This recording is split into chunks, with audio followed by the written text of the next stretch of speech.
On this edition of SciTech Now, we see firsthand how a Cleveland company is taking what's bad for the environment and turning it into something good. Agriculture's had a real wide berth in America for a lot of years, but things have changed, and the result sometimes is a compromise in the environment. Discover how filmmakers use robots to help us understand nature.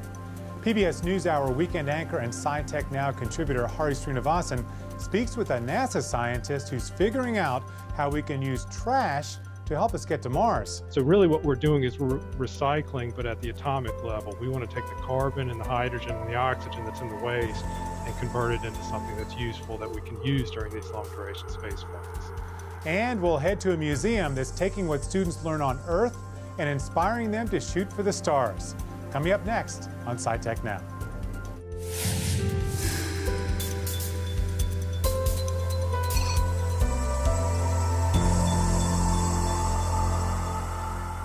Hello, I'm Simon Perez, and welcome to SciTech Now, our weekly program bringing you the latest breakthroughs in science, technology, and innovation here in Central New York and across the country. And we begin with the biological threats to our water supply. One of the main culprits is fertilizer runoff from farms. In this next story, a look at how an energy company based in Cleveland has found a way to recycle the runoff and turn it into sustainable energy. Nobody likes to point fingers at American farmers. Agriculture's had a real wide berth in America for a lot of years, but things have changed. Nor has it ever been popular to single out excessive fertilizer use as the main cause for Lake Erie's algal woes. But today's agricultural practices leave little doubt and few choices for the farmer. The strength of fertilizers, the application rates, the need to turn crops over faster or more crops in a year, all require real aggressive positions for farmers. This is Quasar Energy's founder and president, Mel Kurtz. And the result sometimes is a compromise in the environment. Mel comes from a long line of Kurtzes who know a thing or two about keeping soil fertile. For years, the family operated the Akron compost facility, and the responsibility was to take all of their sewage sludge solids and convert them to compost. So he understands all too well the nexus between food production and lake health. People call it nutrient management. Most of us call it nutrient mismanagement. Phosphorus and nitrogen are what feed the algae in these lakes. So you add sun to the plant life that's already in the lakes or streams with nutrient-rich phosphorus and nitrogen, voila, we have lakes you can't use. We have lakes with toxic algae that kill animals, fish, and are harmful to humans. But for him, fertilizer and stormwater management are surface problems. At the root of it all is the lack of alternatives for those actually getting their hands dirty. If you tell a farmer you can't use phosphorus because there's going to be runoff and you have no proposed alternative, what's he do? Okay, so he stops growing his crops and we stop eating. That doesn't work so well. Behind Mel is his alternative. A solution not only for farmers in cleaning up Lake Erie, but an answer for sustainable energy and controlling greenhouse gas emissions. It's called an anaerobic biodigester. It's like a cow's stomach. This is Quasar's plant operator, James Robinson. James alone runs the bioenergy plant here in East Cleveland. We take in organic waste and we run it through a process of anaerobic digestion to create methane gas. And the methane gas is then used to create electricity and also power vehicles. Up to 250 homes get their electricity from the methane created by bacteria as it devours all the waste that we'd normally shove down a trash compactor, flush away, or dump in a landfill. It could be byproducts from food manufacturing, could be manure from farms, it could be fats, oils, and grease, sewage sludge, municipal waste streams, could be from baseball parks, football stadiums. In fact, this tanker is offloading grease waste from a couple of well-known big box stores. But electricity and CNG is only part of the story. What the bacteria can't convert into methane gas gets processed into fertilizer. Fertilizer without phosphorus, a key ingredient of harmful algae blooms. We've been working on for over a year to separate the phosphorus from the liquid stream that allows us to take the phosphorus where we need it and stop putting it on where we don't need it. Along with conservation and restoration programs, farmers now have another tool to combat algae feeding runoff. The cow eats the grain, the manure comes to the digester, the food came from the cow, and now we're going back to digesting it, and the nutrients that went through the cycle already is going to return to that cycle again. From fertilizer to food to waste and back to fertilizer again, all in one perfectly sustainable loop. A possible solution for America's growing need for more energy, fresh water, and food. Next time you go to the grocery store and you get those big, beautiful vegetables or fruits or stuff like that, it may be a product of Quasar bioenergy. Quasar's 3 digester tanks have a combined capacity of nearly 2 million gallons. They're producing so much biogas that some of it has to be burned off.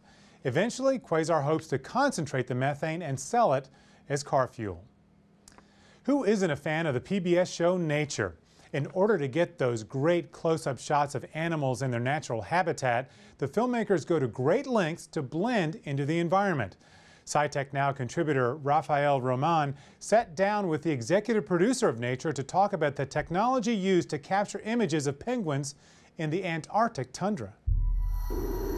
The Antarctic is home to just 2 of the world's 17 types of penguin. But a new variety has just appeared. Penguin cam. As well as a camera in its body, there's another in its eye. It just has to wait for its legendary subjects to arrive.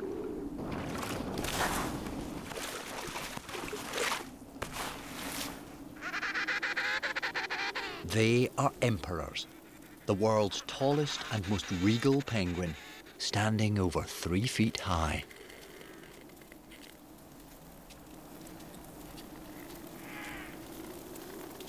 Their curiosity is encouraging.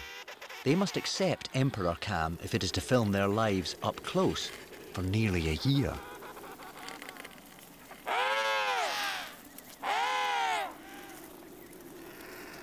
Emperors are a very special penguin, the only animal on Earth to breed through the Antarctic winter.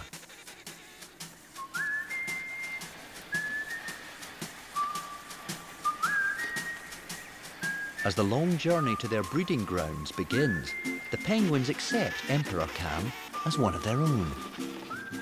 What exactly was the storyline here? Well, the storyline, Raf, is really documenting penguins and how they care and bring up their young, and very traditional, typical natural history behavior. But there was a huge twist to the whole thing. We introduced 50 animatronic cameras. And so part of the story was how these penguins would adapt to these cameras, and we were able to get perspectives that have never been seen before. So how did these cameras operate? I mean, did you have people nearby maneuvering them? Well, in fact, we did. I mean, it was so ambitious that not only did we have a typical camera person shooting the way we would any other nature film, but there was somebody with a joystick operating these various animatronic cameras that were disguised as either life-size penguins, rocks. We even put a camera in these made model eggs. And we went to Hollywood model makers to actually design the actual robotic penguins.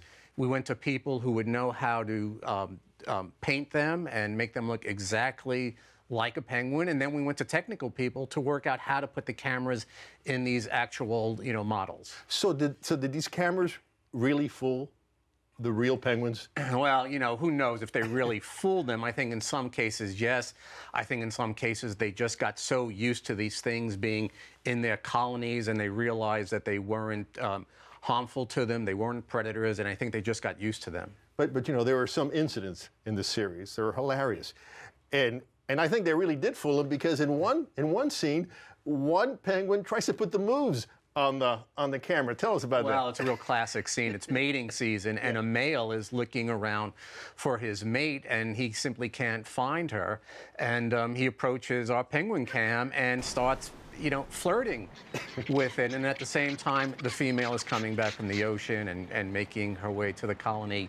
And she runs up to the camera, disguised as a penguin, and just pecks at it and knocks it down. And yeah, knocks his head off, literally. Right. Yeah. In one case, really interesting, a caracara, which is a bird, swooped in thinking it was, as a predator, thinking it was taking an actual penguin in, and took our egg cam, and we got this perspective from the camera of being in the sort of feet of a caracara. By the way, that shot by the caracara, did you pay him as a cameraman? Because it was the first time that you ever had this panoramic shot of a penguin colony, right? Yeah, it's very quick, but incredibly interesting. And another first was, and this was shot by a traditional camera person, can't credit the animatronic cameras, but we actually see the laying of an emperor penguin egg, and you just see the tail sort of come in, and she moves her feet closer and cradles this egg. No one's ever filmed that before. Yeah, and what did this project teach us about penguins that we didn't know before? Well, of course, they have incredible quirky behaviors. There's behaviors we haven't seen before. Just seeing how they were relating to these robotic penguins was very interesting. The 1,000 hours of footage was handed over to an emperor penguin researcher so he could study what's been done. And he says he has between 5 and 10 years worth of data of interesting behavior to catalog and watch. But one thing is clear, these penguins have personalities. They act differently from each other, correct? Yeah, well, as wildlife filmmakers, we love penguins because they are individual, they do have behaviors, they are quirky, no two are alike, and you could just point your camera anywhere and you're going to get an interesting interplay that you haven't seen before, so they're very interesting to watch. Is there any limit to what you can do with the technology to film nature nowadays? Well, there doesn't seem to be. I mean, certainly this is a new next step. But you know, we're working out the problems and the kinks so we can have these robotics watching these animals and recording constantly and picking up behavior. We now have drones. I mean, we were sort of the first people to be using drones with little GoPro cameras on them to get aerial views that otherwise we'd have to rent a helicopter to do. So, you know, there's no end to where this can go and the new insights that we'll get out of it. All right. Fred, well, thank you so much. And to see what happens when a robotic penguin named Duke is set free in the concrete jungle, you can visit our website. Scientists are already thinking about how to get humans to Mars, but how realistic are those plans? PBS NewsHour weekend anchor and SciTech Now contributor Hari Srinivasan spoke to a NASA expert to find out. We've been hearing more and more about space missions, possibly to Mars one day, but getting there and getting back is a pretty huge logistical challenge. For example, food and possibly for waste. What do we do with it? Well, there's a pretty interesting NASA program called Trash to Gas. Here's a look. Researchers at NASA's Kennedy Space Center had built a prototype reactor designed to make something useful from the trash astronauts accumulate in space. The device incinerates garbage to produce methane, oxygen, and water, which can be used for rocket fuel, breathing air, and for life support. Really what we're trying to do is change the mindset and say waste isn't something you just get rid of. We want to think of waste as a resource. The reactor being developed could fly as soon as 2018 for demonstration on the International Space Station. Before that, though, the researchers will continue to look for ways to improve it. So we will have some challenge making it smaller and lightweight so that it is practical for space applications. The research also could pay off on Earth, where small reactors can be used to generate electricity in remote areas from the trash people produce anyway. In third world countries, it's also very important because you can get electricity from something that is a waste product. We're here with Dr. Paul Hensey from NASA. Explain what trash to gas means. What is it? So trash to gas is a process by which we take the waste materials that are generated during human space flight and convert them into a useful commodity like methane, which could be used as a rocket propellant, or water, which can be put back into life support for the crew. Most people, when they hear something like that, they're going to say, ooh, gross. What do you mean? Human waste or just waste? Like, how do you get water and methane and everything out of that cleanly? So actually, we mean every piece of waste that's generated. So waste, a lot of the waste is food packaging. So I don't know if you've ever seen a picture of the dehydrated astronaut food. The clothing that's worn on space is single use, so it's worn until it wears out, and that becomes waste. The trash to gas process is a thermochemical process, so it can actually also handle human waste. What we do is we heat it up, and it basically everything becomes sterilized. It converts to gases, carbon dioxide and or carbon monoxide, and then those can be converted into either methane, or they can be converted back to water. So really what we're doing is we're recycling, but at the atomic level. We want to take the carbon and the hydrogen and the oxygen that's in the waste and convert it into something that's useful that we can use during these long duration space flights. So does that mean you have a giant oven on board the space station that's like superheating everything? That is actually pretty close to what it is. It's a reactor. We have a feed system that introduces the trash into it. It heats up. It's about 600 to 900 degrees C, the process. There's a range there. Yeah, that's basically how it works. The gases flow out, and we collect them and process them. And what about all the energy that it takes to get that oven or that reactor going? The energy, it's a self-sustaining reaction, so it is combustion. Basically, you're burning it, and there's a little bit of other reactions that go on. But once you've got the initial heat to start the fire, if you will, then it continues to go as long as you have trash. Okay, so give me a model. How many pounds of trash would go into this incinerator, this reactor, and then how much energy would we get out of it? Or how much energy maybe is in the trash that we're not using yet? Sure. So we've estimated a crew of 4 in 1 year would produce about 2,500 kilograms of waste that could be processed through trash to gas. We can convert that, depending on exactly which direction we want to go, to about 800 to 1,500 kilograms of methane. That really depends if we want to maximize methane, or if we're at the 800 kilograms, we can maximize our water that we return. That's enough propellant to, if you were going to Mars, to provide mid-course corrections on the way to Mars. If you had a vehicle at the Earth-Moon Lagrange points, it could provide the station keeping, so whatever keeps it in orbit there for that. It's also enough to bring a 200 kilogram payload from that point, that Lagrange point, to the surface of the moon once a year. So it's a significant amount of propellant, and it's propellant that we don't have to ship from Earth. So you're saving that launch cost or the launch space of shipping it up. So you could put something more useful, or you have a smaller vehicle. How crucial is energy management in this way, or waste management in this way, to extend our ability to stay in space and maybe even travel further? It's very crucial. A key thing to all of long duration space flights is being able to get your resources from somewhere else other than Earth. So in this case, we're considering waste materials as that resource. It's up there. It's not, nobody's doing anything with it now. It just gets on space station, either returns to Earth or gets packed in one of the supply vehicles and burns up on re-entry. But on a mission to Mars, there's no resupply. This is something we have up there, and if we can make something useful from it, it's an enabling part of the mission.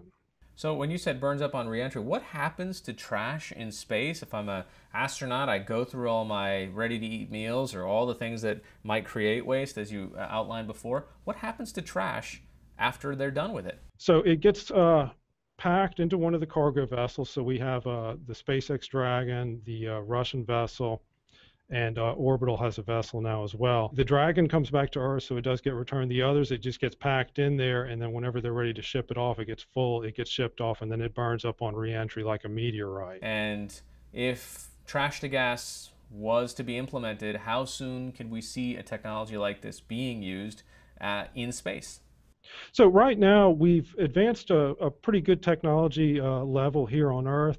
The key issue that we have is all of our process now uses gravity. So there's been some great work on the space station coming out just recently about flames in space, and if you see it, everything burns differently. Things burn as spheres. Our reactors utilize gravity in the process. So where we're really at in the project is we need to do a microgravity demonstration to show that the process works in microgravity the same as it does here. And if not, how do we have to design that microgravity compatible reactor so it does what we want it to do and what we expect it to do?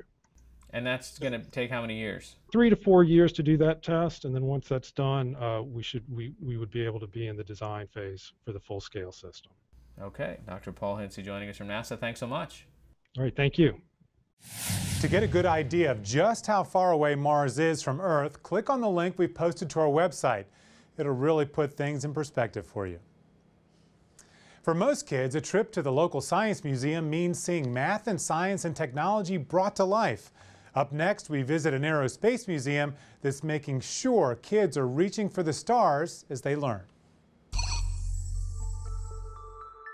My name is Andrew Parton. I'm the Executive Director at the Cradle of Aviation Museum and Education Center. The people you meet here, whether they're little kids or they're senior citizens or veterans, this is a museum that excites them all. Cradle of Aviation opened in 2002. Prior to that, it was a labor of love of historians and aviation enthusiasts who were collecting a lot of aircraft and artifacts. Its mission is to really use the museum as a way to excite kids about science and technology. 7 years ago, the Cradle of Aviation Museum partnered with the Westbury School District to form a STEM Magnet Academy. Our students come here every day and they spend a half a day here.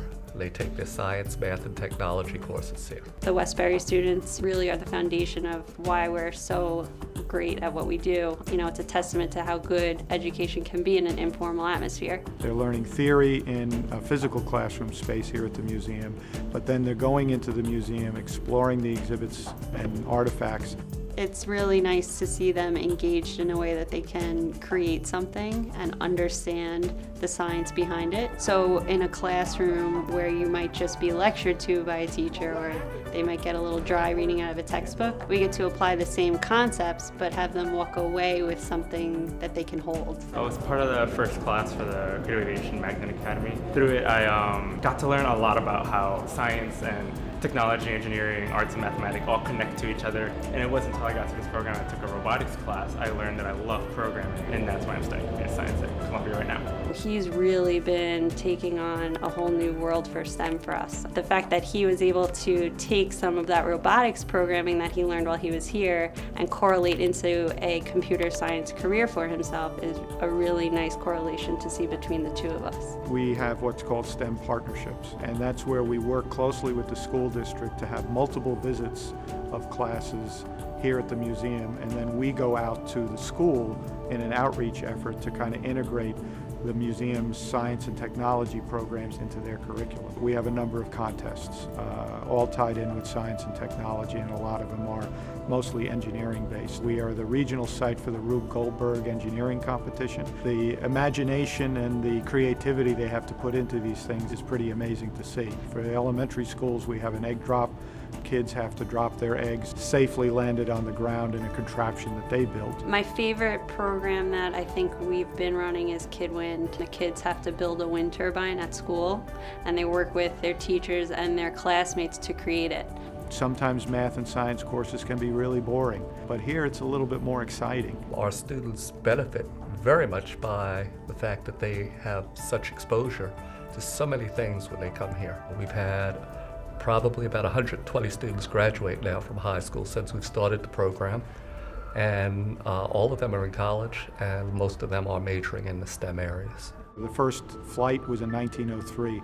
Only 66 years later, we landed a man on the moon. Technology today is operating much faster than even that 66-year period of time. And for museums, especially in education, the difficulty is keeping up with it. So we've been trying to incorporate as much new technology as we can. One of the things we've been looking at and are kind of rolling out will be an app for the museum, something that you can use when you come here that will kind of give you a guided tour yourself. So it will allow people remotely to access the archives of the museum and photographs and historic milestones that we might be highlighting. You don't have to wait for a teacher to tell you what's out there. You can go home and do that by yourself and kind of build your own blocks to make your own future. All the studies and all the research has kind of shown that here in the United States we're falling behind everybody else as it relates to kids getting involved in science and technology careers. And if we're falling behind, we need to do something to stimulate that interest in kids. I think there's a lot of opportunity out there as we look to go to Mars and we look to explore further into space. As careers start to change in that technical aspect and people start to understand what coding is and how to create your own apps and how to build within one another to make a kind of cornerstone for the future, will definitely reflect in the careers that are coming up. To be relevant in today's world, we really need to make kids get excited. Hopefully they're inspired by everything here to look at science and math careers. I'm working at the planetarium. I'm working on 3D modeling and animations. I always had an interest in computer graphics, so not only do I have an opportunity to give back to the place that got me to where I am now, but I'm also advancing my learning to use in the future, hopefully in another career. Just seeing the everyday that goes on and the heart and soul that Andy and the staff put into the foundations of the museum to make it a forward and progressive moving facility for students in 21st century learning is great. For more information on how to get to the Cradle of Aviation Museum and when to visit, you can head to our website. That's it for this edition of SciTech Now. For more information on science, technology, and innovation, visit our website at wcny.org/SciTechNow. And you can join the conversation on Facebook and Twitter. Next week on SciTech Now, robots who are just like us and just like cockroaches. We travel back in time to explore the building blocks of our universe. Then we visit an after-school program for teens that's proving interest in math and science doesn't have to stop when the school day ends. And SciTech Now contributor Hari Srinivasan sits down with the dinosaur whisperer. I'm Simon Perez. We'll see you next week on SciTech Now.